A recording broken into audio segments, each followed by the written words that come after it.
Days passed in the peaceful village of Umuokoro, and just as tradition demanded, word began to spread.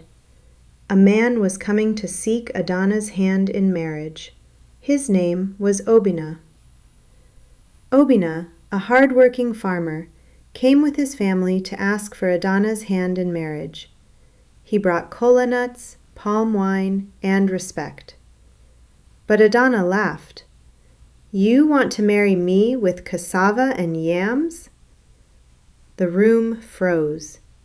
The elders shook their heads, but Adanna didn't care. To her, love without money was useless.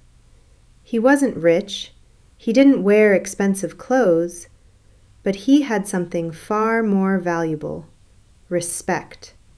He was kind, responsible, and deeply admired by elders. On the day of his visit, the compound was prepared. Palm wine was set, kola nuts were arranged. Family members gathered quietly. Adanna sat elegantly, dressed in her finest wrapper, coral beads resting proudly on her neck, her hair braided to perfection. She looked every bit like a queen. Then Obinna arrived, with his family. He greeted respectfully, kneeling slightly as tradition required. "My name is Obinna," he began calmly. "I have come with my people to ask for Adanna's hand in marriage." The elders nodded approvingly. Everything was going well, until it was time for Adanna to speak. All eyes turned to her. She looked at Obinna, slowly, from head to toe. Then she smiled, but it wasn't a warm smile. It was a smile filled with mockery. "So," she said softly, "you are the one who wants to marry me?" Obinna nodded respectfully. Before he could say another word, Adanna laughed, a sharp, cutting laugh that echoed across the compound. "Is it with your cassava farm you want to feed me?" she said. The room froze. No one spoke. Even the birds seemed to go silent. Obinna's face changed, but he remained calm. Adanna continued, "Look at me properly. Do I look like a woman who will spend her life in the farm, carrying yams and sweating under the sun?"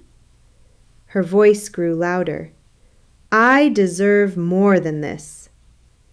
The elders shifted uncomfortably. Her friends looked down in embarrassment. But Adanna wasn't done. "If you cannot give me a rich life, then you have no reason to be here." Silence. Heavy, painful silence. Obinna slowly stood up. He looked at her one last time, not with anger, but with disappointment. Then he spoke quietly. "May you find what you are looking for." And with that, he turned and walked away.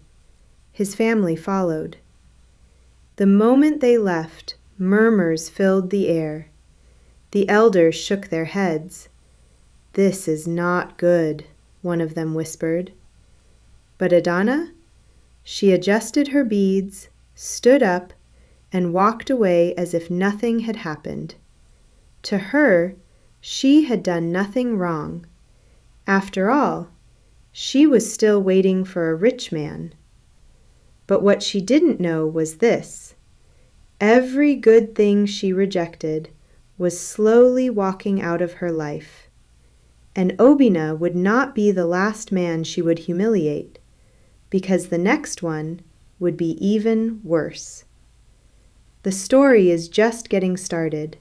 Subscribe now and hit the like button for more captivating Deb's Son stories. Until next time, bye!